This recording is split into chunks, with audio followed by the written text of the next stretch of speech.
And that if there is anything wrong, we will ask for accountability and we will take action. Not like them, they say, oh, something wrong with this our junior account, but have they called in the CPIB? Have they charged them? No! So what's wrong?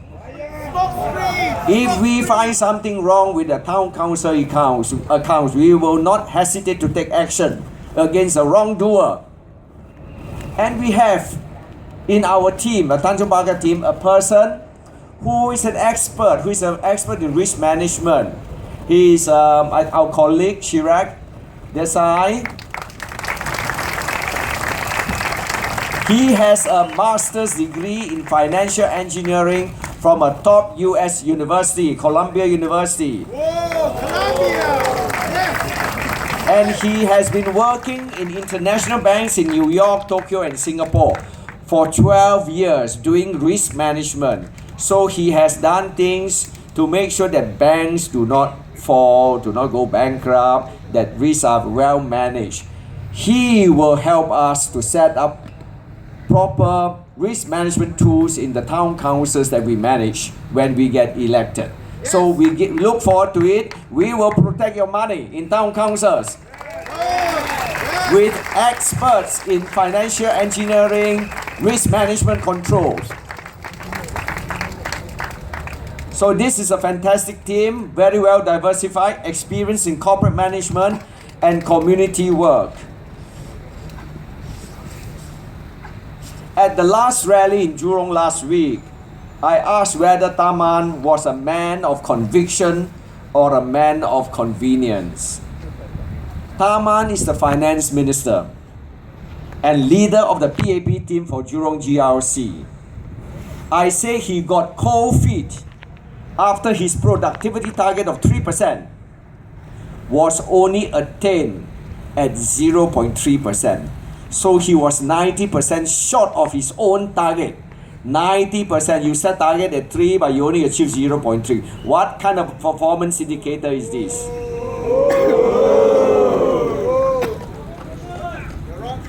This is a gross underachievement for someone who has been praised, doing a lot of work for IMF and all that, but for Singapore, such a small country, you are so off your productivity target. Halfway through the target, a decade, he lowered his productivity target from 3% to 2%. So is he not a man of convenience rather than a man of conviction? All these PAP trade, they look long term, but 4 or 5 years later, they started to get COVID and change course. Like the casino to nowhere. They don't know where they are going. That's the example by Goh Chok Tong. So they are a casino that goes nowhere. And I think Mr. Lau Tia Kiang has called it a Titanic.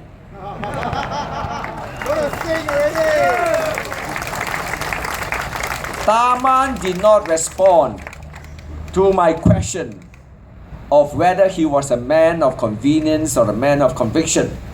Instead, he talked about two other subjects, namely growth of median income and budget on social spending.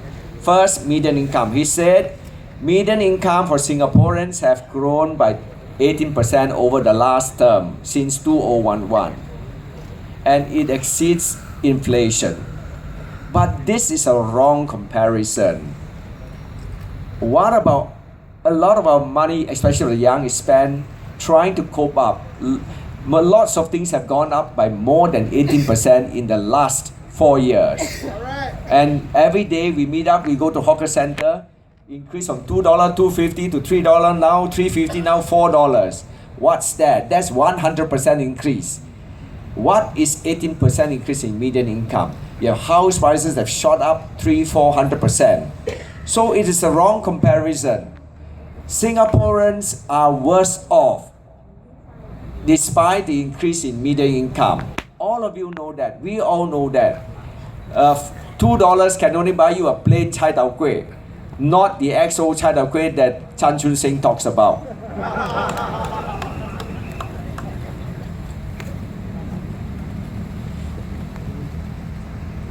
And despite the increase of 18%, you have poor people, a lot of poor people, 30%.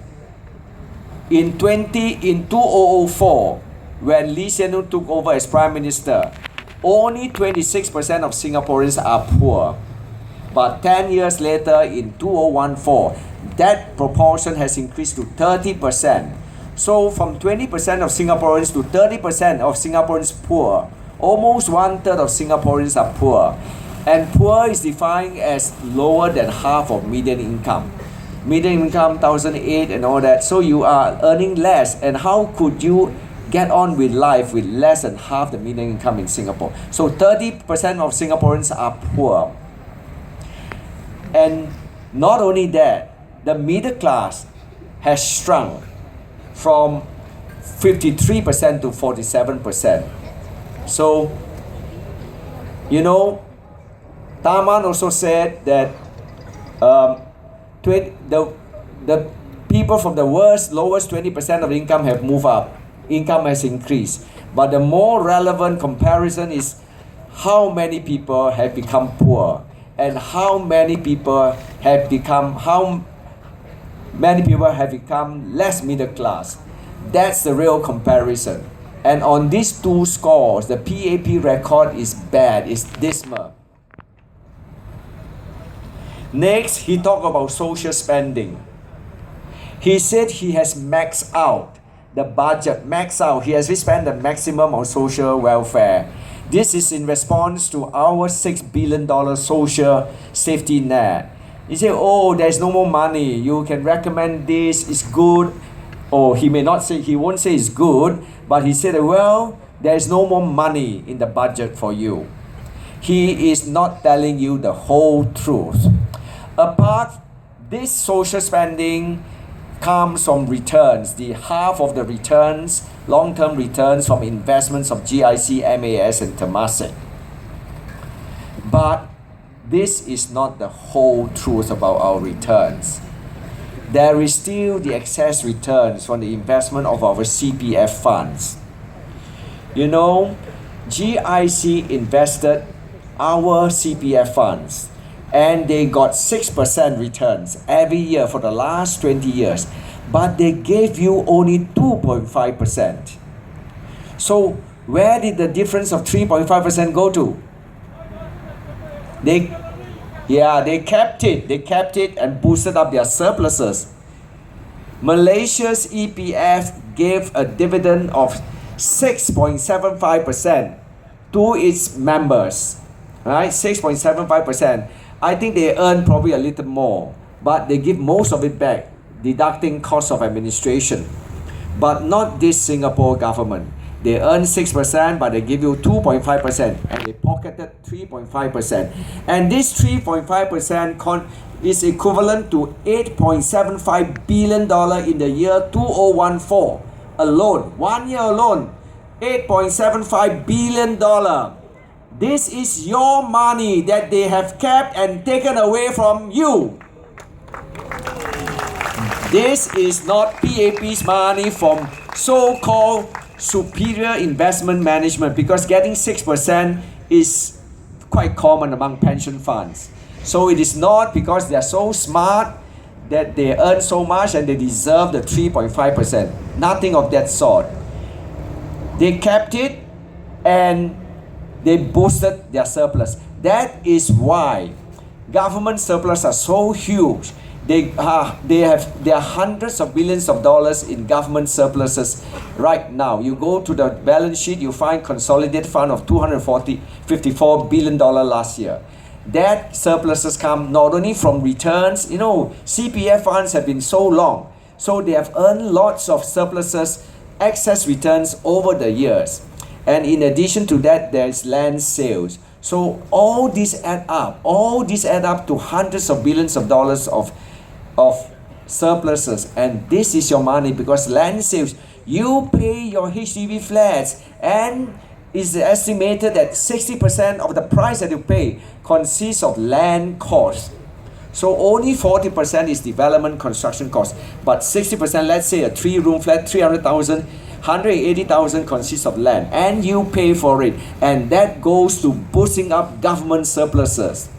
That is how they accumulate surpluses. From you, they squeeze from you There is no such thing as public money or PAP money. It is taxpayers' money, your money. Yes. Correct.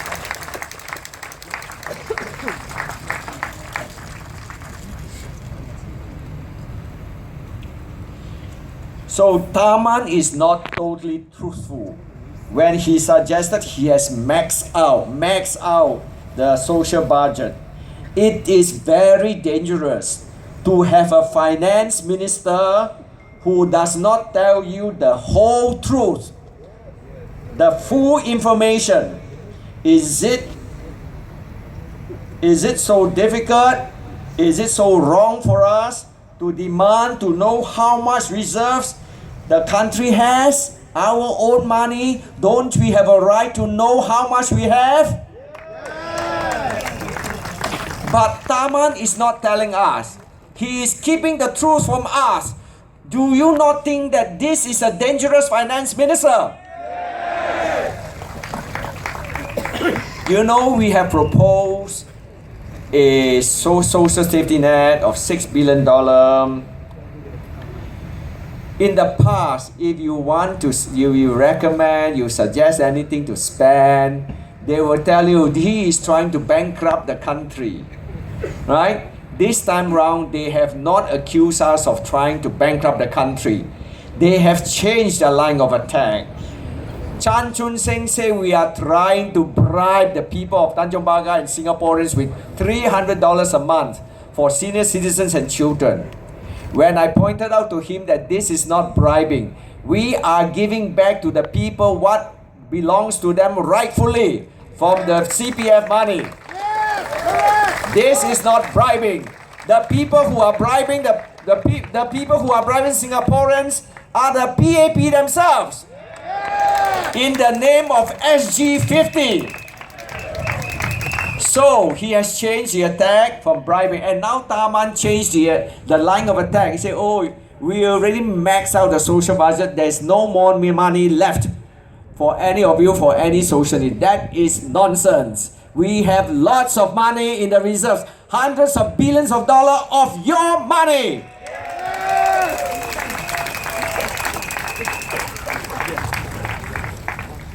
Our social program consists of two parts: a safety net of $6 billion and a social investment program of $8 billion, totaling $14 billion. This plan is not cooked up overnight.